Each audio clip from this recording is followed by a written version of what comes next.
So here's how you download the songs for your Apple Watch. You can do it online from the iPhone and you'll be able to access them even without the internet. But the way that it works is that you will have to check out the Watch app on the paired iPhone. So in there, you get to manage all of the different things which are Apple Watch related. So this is like the settings for the watch, but on the iPhone. But you scroll through the apps and find the music right here.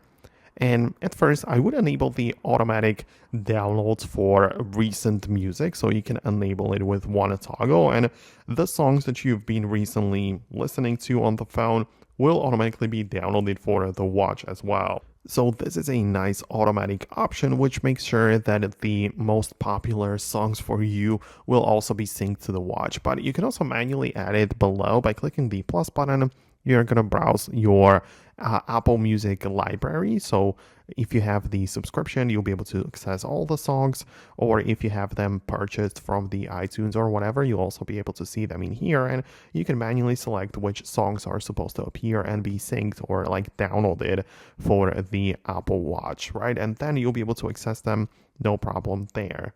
So that's kind of how it works. Of course, if you have the internet connection on the iPhone, you can access some different services as well. I know a lot of people who use the YouTube Music, which has its own dedicated app on the watch, or you can as well just browse through your entire gallery as long as you have like the internet connection. So it depends on if you want to access the songs online or offline, because if you have the internet, you will be able to look up specific songs even directly on your wrist.